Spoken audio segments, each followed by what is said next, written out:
Se tem uma autora que faz eu parar tudo que eu tô lendo pra ler um novo livro dela que chega aqui em casa, esse alguém é a Virginie Grimaldi. E aconteceu exatamente isso quando eu recebi da editora Gutenberg aqui em casa As Horas Frágeis, o mais novo livro dela traduzido aqui no Brasil. Eu tava lendo Hamnet e eu tive que, infelizmente, fazer essa pausa para começar esse livro, porque cada vez que a Virginie Grimaldi ela lança um livro novo, é como se eu ganhasse um precioso abraço dela. Todas as histórias dela me causam essa sensação de conforto, sabe? Por mais que sejam histórias delicadas, que tenham uma certa densidade, mas ela tem esse dom de usar uma história, não assim, o humor. Ela não faz histórias que com tom humorístico, mas ela faz histórias muito bem humoradas, que faz com que a gente sinta essa vontade de devorar os livros dela. Fora que todos os livros da Virginie Grimaldi têm capítulos bem curtinhos, então é muito fácil você querer e partir para o outro capítulo. Ah, eu vou ler só mais um pouquinho. Ah, eu vou ler só mais 3 capítulos. E quando você se dá conta, você já está lendo há mais de 1, 2 horas um livro dessa mulher. A ponto de você, sei lá, terminar uma leitura dela em apenas um final de semana. Hoje, além de Maquitas, nós também teremos a companhia de cachorros latindo. Então, já mais um vídeo, este meu, que eu adianto o meu pedido de desculpas com todos os ruídos que vocês vão ouvir ao longo desse vídeo, tá? Hoje eu até apelei pra lapela aqui pertinho da boca, mas eu não sei se vai adiantar muito não. E nesse vídeo eu quero falar justamente sobre a minha experiência de leitura de As Horas Frágeis, esse livro que fala sobre relação entre mãe e filha, que fala sobre depressão, que fala sobre perda e como você lida com o luto, sobre recomeços, sobre recalcular rota, se é o exato momento de você terminar uma história e de repente começar outra, enfim. Vamos explorar tudo isso aqui nesse vídeo hoje. Basicamente, a história de As Horas Frágeis conta a história de Diane, que é a mãe, e a Lu, que é a filha de 16 anos. A Lu, ela tá passando por um momento delicado da vida dela, de adolescente, e ela se vê num estado muito depressivo. A Diane, ela percebe que a filha dela tá passando por uma situação delicada e ela imediatamente esquece de todos os problemas dela para acolher as dores da Lu. E isso acontece como? Diane está num impasse no seu casamento, o marido dela está nesse exato momento cobrando-a de que eles não têm mais intimidade. A Diane, em contrapartida, ela se sente muito sobrecarregada, então por isso que ela não sente mais vontade de ter intimidade. Assim que ela percebe que a Lu está dando indícios de que está sofrendo de depressão, né? Ela encontra coisas suspeitas no celular da Lu, ela percebe que a filha está mudando o comportamento, de como ela está se relacionando com as amigas. Então ela já corre com a menina, ela larga tudo, ela esquece o que ela está passando com o marido, fala pro marido ir passar um tempo lá na casa do cunhado e ela parte para essa busca pela cura da Lu. Então ela leva a menina a profissionais da saúde mental e em um determinado momento as duas juntas elas decidem que a Lu ela precisa ir para uma espécie de retiro que ela conhece por conta de uma situação do passado dela. E a Lu, ela passa uma temporada nesse retiro com outros jovens que estão passando pela mesma situação que ela. E enquanto a Lu passa essa temporada nesse retiro, a Diane ela vai para casa dos pais dela, que é muito perto ali desse lugar. E ela vai, na verdade, com um propósito. Ela vai para embarcar novamente numa série de memórias do passado dela que ela acredita que vai ajudar a Lu a se recuperar. Ela entendendo coisas que se passou ali no passado dela e passado esse que ela, né, por muitos anos fugiu dele, ela não conseguia encarar esse passado de uma maneira muito saudável. Então ela decidiu que era agora a hora de enfrentar todas essas memórias ruins e encontrar uma resposta para o que a Lu estava passando ali no momento. E diante disso, a Diane ela também precisa passar por cima de um bloqueio que ela tem em relação à mãe dela. Ela não encara o relacionamento com a mãe de uma boa maneira. Além de ter que ficar mergulhando neste passado, ela também precisa lidar da melhor maneira possível com a sua mãe e todas essas diferenças que elas sempre tiveram e que aparentemente foi muito mais reforçada depois que a Diane resolveu seguir adiante e esquecer esse passado. Este livro ele traz muitas reflexões sobre coisas muito importantes relacionadas à saúde mental. Não só ali em relação ao passado da Diane, mas também no presente de Lu. É muito entendível a enorme preocupação que a Diane teve de não deixar com que essa situação toda da Lu aflorasse para um ponto que se tornasse mais grave. A grande moral dessa história é justamente o quanto a gente precisa ter cuidado com as pessoas que sofrem de depressão ou que já dão indícios de que estão se tornando depressivas e o quão importante é agir rápido para que algo mais grave não aconteça. Só que agora vem o meu porém. É inevitável você não comparar este livro com os outros títulos da autora, porque todos os outros livros foram muito especiais para mim. E eu já não posso dizer o mesmo de As Horas Frágeis. Infelizmente, eu não me senti tão conectada a essa história como eu me senti com os outros livros dela. Você acaba não conectando a profundidade que a sinopse tentou te vender da história no decorrer da sua leitura. Eu não senti tamanha profundidade assim, e eu acho que é uma história que poderia ser muito bem melhor estruturada, muito bem melhor explorada diante dessa profundidade não entregue. Vou ler esse trechinho aqui que vocês vão entender tudo. Jane sempre desejou viver de forma simples ao lado do marido e dos filhos, até que a separação a lança em um vazio que a impede de notar o sofrimento silencioso de sua filha Lu aos 16 anos.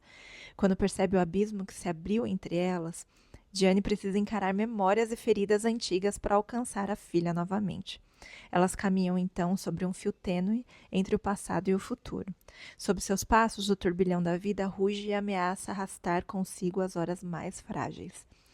Então, quando eu li isso, eu esperava que houvesse mesmo um abismo entre elas, coisa que nunca existiu. Na verdade, durante toda a história, a Diane e a Lu se mantêm firmemente conectadas. E me arrisco a dizer que a conexão delas foi exatamente o que convenceu a Lu de que ela precisava de ajuda. Eu não senti esse abismo todo, não. Na verdade, eu senti que havia um abismo entre eu e o livro, entre eu e a minha leitura, e não entre essas duas protagonistas. E diante disso, eu esperava que o livro ele fosse se aprofundar não só na questão da saúde mental da adolescente e se aprofundar melhor nesses contatos que ela teve com os profissionais, nos relacionamentos que ela criou nesse retiro para justificar o peso que foi para Lu quando foi embora de lá e acabou deixando os amigos lá. E enquanto eu lia isso, eu sentia uma pressa de contar essa história, sendo que eu nunca tinha percebido pressa alguma nos outros livros da Virginia Grimaldi. Outro ponto que eu também senti muita falta foi de aprofundar as relações da Diane para justificar os meios, para justificar as decisões dela, não só em como ela ficou arredia em questão ali do marido e esse quase rompimento entre eles, mas também na forma como ela ficou apreensiva quando ela descobriu que a Lu passava por uma situação difícil. Por mais que o livro já quase ali no final tenha justificado, foi uma justificativa tão apressada que acabou não criando um vínculo em mim durante a minha leitura, sabe? Agora chegou o momento que eu vou precisar começar a dar spoilers do livro para que a minha resenha faça mais sentido. Então, se por acaso você ainda não leu esse livro, eu já me despeço por aqui. Já fico aí no aguardo de te encontrar no próximo vídeo. E depois que você ler, você volta aqui exatamente nessa minutagem pra gente terminar essa conversa, ok? Mas você que já leu, então, fica aqui, porque agora a gente vai fofocar. Uma coisa que me fez ainda sentir muito mais essa pressa na narrativa foi no momento exato em que nós descobrimos que o diário que a Diane está lendo, na verdade, não é o diário dela, que tudo aquilo que está sendo narrado, né, durante a sua leitura, os momentos de depressão não eram uma vivência da Diane, e sim da sua melhor amiga.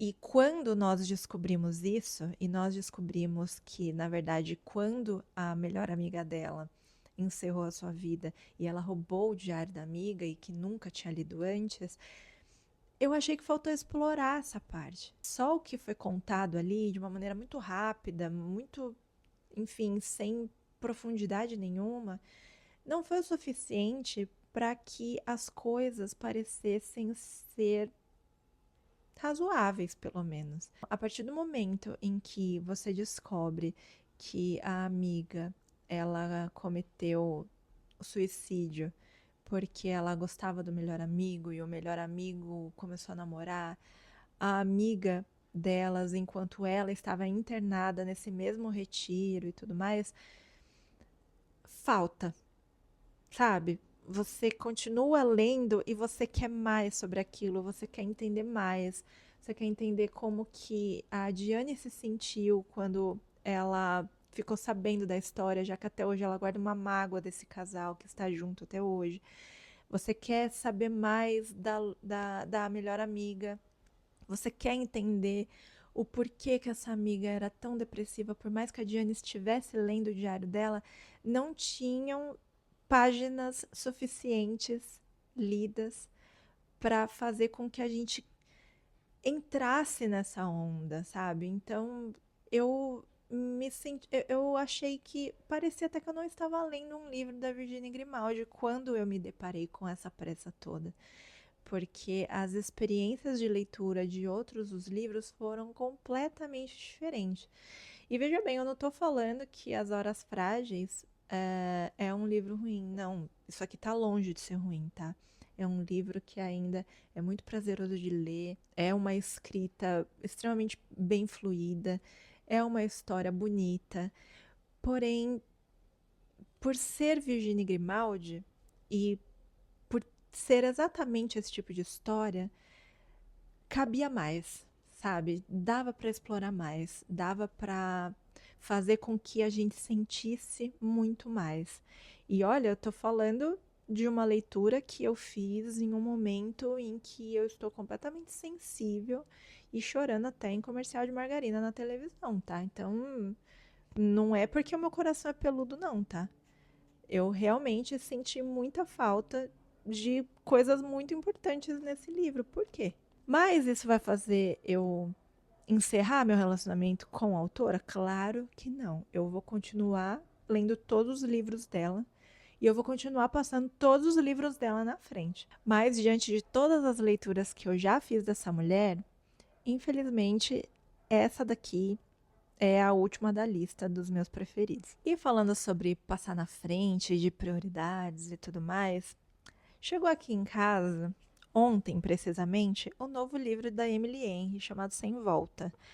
Esse livro ela escreveu com a Brittany Cavallaro, eu não conheço essa autora, eu só conheço a Emily. E lá no meu hall de prioridades de autoras, a Emily Henry também está marcando presença lá, junto com a Taylor J. Kingsreid também, né? Então, todas as vezes em que eu me mantenho bastante focada na minha missão, que é terminar de ler todos os livros que eu já tenho antes de comprar novos, infelizmente eu abro exceções para essa tríplice aliança aqui que eu acabei de falar. E essa vai ser a minha leitura de maio. Eu já comecei ontem mesmo. O Hamnet ainda vai ficar mais um pouquinho aí esperando eu terminar. Até mesmo porque Hamnet é uma leitura bastante triste, né? E eu tô no momento em que eu preciso de leituras que vão me deixar melhor, mais esperançosa, enfim, eu não quero lidar com problema nenhum agora no momento. Eu só quero esvaziar minha cabeça com histórias bonitinhas. E acho que já faz um tempo que eu tô falando nisso, né? Tô ficando um pouco preocupada. Próxima leitura Sem Volta, de Emily Henry. Provavelmente vai entrar aí na lista dos meus lidos de maio. Não sei como vai ser, né, a fluidez dessa leitura. Pode ser que eu venha no próximo vídeo sobre leituras com mais de um livro aqui, então fica aí um suspense, tá? E eu espero encontrar você também no próximo vídeo pra gente bater um papo sobre algum filme, sobre alguma série, sobre algum livro. E eu te espero lá. E se você chegou por aqui agora, não esqueça de se inscrever no canal e deixar o seu like aqui também. Beijos e até a próxima.